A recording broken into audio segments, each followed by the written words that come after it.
What's up, guys? Godspeed here.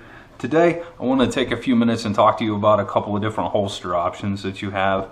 One thing I noticed when I got this shield is, obviously you got to pick up a holster for it. And I went on the forums and basically searched, hey, what's the best holster for a shield? And two names kept getting brought up a lot, and one was Crossbreed, either the Super Tuck or the Mini Tuck, and the other one was the N82 Tactical or the N82 Tactical professional model. So I decided, hey, you know what? I'm going to be the guinea pig on this. I'm going to buy both, and I'm going to wear each of them for a month, and then I'm going to do a video and put it up on YouTube. So that's what I'm doing. Still carrying the Shield. This is a Shield 40 daily. If you've seen it, it's a little bit different now than it was in a couple of my other videos. I have changed from the XS big dots to the Trigicon HDs. Let's see if I can get a shot there with the well, maybe not. But I went ahead and changed to the Trigicon HD night sights, and I'm enjoying those. They're kind of I would consider them, I love the XS big dots. I have them on several of my other handguns. The Trigicon HDs just seem to be kind of a mix between the XS big dot and the, like, your regular 3 golf ball type. So I'm enjoying that, and that was a good change for the weapon. So I've been shooting the heck out of that gun. It's great. I got well over 1,000 rounds in it now, and it's been extremely reliable. So talking about holsters, like I said, I bought one of each, and then I had a Fox. This was the first holster I bought for it, just because I needed it in a pinch. And we're going to talk about a couple of different options, pros and cons of kind of each of them and the differences between them. The Fox is a little bit more of a budget. It's great for the money, though. You can pick this up for about $30 on Amazon. The N82 Tactical, I think, is somewhere around $68. I could be a little off on this, guys. Don't quote me. And then the Crossbreed Mini Tuck. This is I think right at $70 or something. These two are pretty comparable.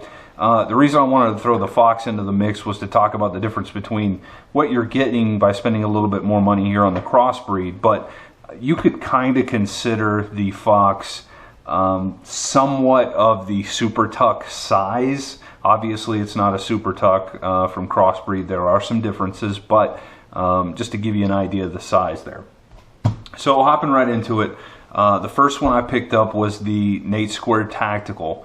That was the first one. When I ordered both of them that got here, they shipped it right away. Crossbreed took a little bit to get to me. But first, let's talk about some pros and cons when it comes to this and some stuff that I noticed about it. First, starting off is you have a piece of leather with some foam inside of it, and then followed by a suede. This is extremely nice. It breathes very well, so if you tend to sweat a lot, this is a great option for you. It's extremely comfortable. Bar none, this is probably the most comfortable holster that I've ever carried a weapon with. That's extremely nice. The plastic on it, for instance, some of the Kydex holsters, depending on how you wear them, have a tendency to flex.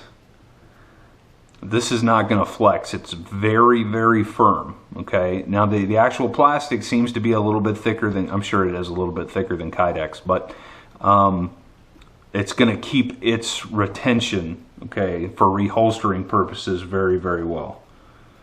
All right. Another thing that's nice about this is it's an extremely easy on, easy off holster. Okay. You can slide it on, take it off at the end of the day. You're not fighting with multiple clips and trying to shimmy it out of your pants. This is a very easy on. It's easy to adjust. That makes it very, very nice. So another thing that might be a pro, might be a con, depending on the individual, is the retention system. And I'm going to try to give you a good look. This weapon has been safety checked, but so this particular holster has a retention system. If you're not familiar with it, basically the idea behind it is once it's in there, it will not pull straight out. In order to pull it out, you have to cant the rear of the weapon a little bit towards you, and then it will slide out. Now, whether that's a benefit for you or a negative for you depends specifically on you. The way I look at it is, and the way I looked at it before I purchased it is I'm going to give it an honest shot at learning.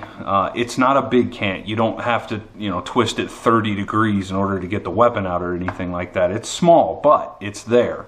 It's absolutely there. And it is something that you're going to have to become, it's going to have to become second nature to you in order for the retention system to have value. Okay, so there might be some sort of value to you. Let's say you take this holster and you keep a weapon in it and you want to make sure that it never falls out. There might be some value there to that retention system. Like I said, it's not, you don't have to twist it a lot, but it is something that you will have to train with. Okay, now to give you a close-up, this is with the standard magazine, and it fits very well. It covers all parts of the weapon there. So this works really, really well for a daily carry option. And again, the retention system is, you're gonna like it or you're not, I don't know. But either way, getting back into it, some of the cons that I had with the N82 Tactical. Number one was the fact that there is no up or down adjustment whatsoever. Okay, so if you get it and you would rather have the weapon a little bit farther down in your pants, you're stuck. It's not going to move up or down at all the way the other holsters will. Okay, so that's something to consider. And honestly, when I bought it, it's something I didn't think about, but when I got it, I was like, the weapon sticks up a little bit higher than I would prefer it, and I was not able to do anything with it. So that's something to consider. So no adjustment up or down. Another thing that I noticed with the N82 Tactical, regardless of how comfortable it is a little bit thicker of a package overall than the other two options, okay? And that could be due to the, I'm going to call it plastic, there's probably some other name for it, but it has a little bit thicker of a package overall than some of the other options, okay? And it is noticeable, not a lot, but it is noticeable, okay? And the biggest con for me with this, and I'm not beating up on it, this is an excellent, excellent holster. If you're going for all-out comfort here, you want it cool, you think you could get good value out of the retention system, this is an excellent option. I don't want to take anything away from it. One thing I noticed though is I tend to drive a lot when I carry, and I have tried numerous times to tighten up this screw, but it just seemed like every time where I hold it, and this is it's an individual thing, everybody carries their weapon in a different spot, but where I carry it, I seem to get in the truck and I would hit this back of the weapon would hit the seat, and then I would be in a situation where it would be bent over like this. And then when I'm getting out of the truck, I'm readjusting it, trying to get it back where it is. Okay, and I noticed that if I didn't go in here and make sure it was as tight as possible, I would have to adjust this more times than I would really like to. Okay, so that's just something to keep in mind. There's nothing to keep this from really canting. Tightening the screw up all the way is not going to keep this thing dead still.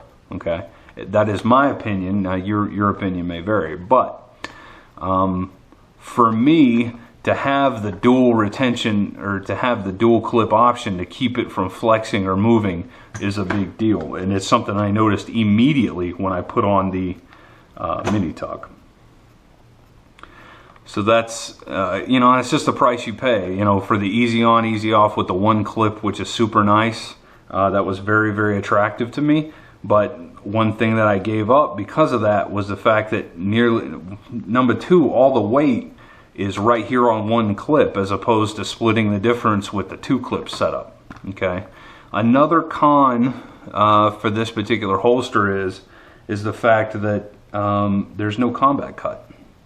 And this foam here, not for nothing, I mean, it's not super thick, but you know, this is going to be against your body, and you're going to try to drive your thumb down, and it's easy to get it stuck or caught, and you have to kind of wedge it between the foam here. I didn't really think that was going to bother me as much as it did when I first started wearing it, but I like a combat cut, and that's, if you like a combat cut on your holster, I don't know if you're gonna, you know, love the fact that you don't have one anymore. So again, that's something to keep in mind. You know, everybody's gonna be a little bit different when it comes to this sort of stuff, but I'm giving you my impression. Not having a combat cut at all on this holster was a big drawback. All right, so that's it. Again, there's some big pros and cons. Pros: comfort, the retention system, if that applies to you. Easy on, easy off. You know, and this not the retainment system, but the plastic, I guess I'm going to call it plastic, is extremely strong. So this is not going to break down. It's not going to flex while you have the weapon drawn. Okay, so easy reholstering. Jumping into the MiniTuck here. There's a couple things I noticed straight away that I really liked about the MiniTuck. First and foremost was the weight is distributed over 2 points instead of just one, so it's not hanging off of one spot in my belt. It's it's split. Number two, because of where the belt is actually coming across here, this is actually a slimmer package overall. Now, it's not a lot, but it is noticeable. I noticed that this was a slimmer overall package when you have your belt and your the weapon's actually in there, which is appreciated. That might come down to the fact that this is horsehide. Now, this is I think it's like a $10 upgrade over the horse or over the cowhide that normally comes with it. But this is extremely thin, but it's dense. It's supposed to be a little bit better for moisture, which I could agree with. It certainly feels that way. But the weapon position, even when you get in the truck or you get in the car or whatever, you're moving around during the day, you're not sitting still all day. The weapon's position stays right where it should be. And that's huge. Another thing that you're going to have, which I consider a pro definitely over the Nate Squared, is the fact that you can move the weapon up and down. So hey, when this came to me, it was on the lowest of the 3 different adjustment holes here, and I said, you know what, I really would like to have it a little bit farther, a little bit lower, so you can adjust it. I couldn't do that with the N82 Tactical, so that was a big plus. Another thing for me, I gave it an honest shot at the retention system. I said, you know what, I'm going to train with it, I'm going to practice it, and you know what, I feel really good about it. But I'm not 100% on it. I'm not going to say with 1,000% certainty or 100% certainty that I'm going to get it every single time. Sometimes it just hangs up, and that is not confidence inspiring at all. So for me, that was a little bit of a negative. I didn't like the retention system. This one obviously doesn't have one. The weapon itself fits in here very well, very snug. I'm happy with the fit from Crossbreed here. So overall, this is a very nice holster. As far as cons are concerned, this has an extremely wide, generous combat cut. This is appropriate and allows you to get a really good purchase on the weapon should you need to. So yeah, this was a nice change when I went from one to the other. Not to say that there isn't some big advantages. I do sweat more, I would say, with this, and I think that just has to do with the horsehide. It's not as comfortable. The grip obviously is against your bare skin, so that's gonna, it might cause a little bit of discomfort, but it isn't bad. So that's that. Now what I'm going to do is kind of jump into the difference between what I would call, I dare call it budget, but I mean it really is, you're at a budget holster versus a crossbreed. What are you getting when you spend, twice as much for a crossbreed over you know, this is a Fox. Number one, I noticed that, I'm not sure it's a huge deal, but something I noticed was the fact that the Kydex from Fox is just flat Kydex. It's not, you don't see any imprint from the actual weapon itself. The one from Crossbreed was actually indented, and it actually fits the outside of the outside mold of the weapon, I guess would be the best way to say it. I'm not sure if that's why. I had to go in with the Fox and actually tighten it up. As you can see, it has kind of a dent here where I went in with a hair dryer because it was a little sloppier than I wanted it to be. So I went in and tightened it up. It works great. It's super easy to do. I don't really see me having to do that so much. This is a little bit snugger of a fit with the Crossbreed. Another thing are the clips. I noticed straight away the clips on the Fox are actually a bit sharp. You know, they're fine. They're certainly adequate, but they're actually a little bit sharp. The Crossbreed clips are very, very well. They're not sharp, but more so they're very solid. They seem to be a little bit higher quality overall. Another thing you'll notice is on the back side, the Fox uses, it looks like these small round screws to adjust up or down, and then the Crossbreed kind of are, you know, substantially bigger. Let me see if I can get a close-up on that just to show you the difference. You know, just in case you get in this position where you have to pull the belt or pull the holster or something, you know, you don't worry about that coming through the leather on the Crossbreed. So overall, they're both good options. The combat cut is quite a bit more generous with the Crossbreed, which I prefer. But again, overall, they're not really that much of a difference. You know, you got a couple of inches overall between the two. Let me see if I can get a decent shot of that. Yeah, you got a couple of inches difference.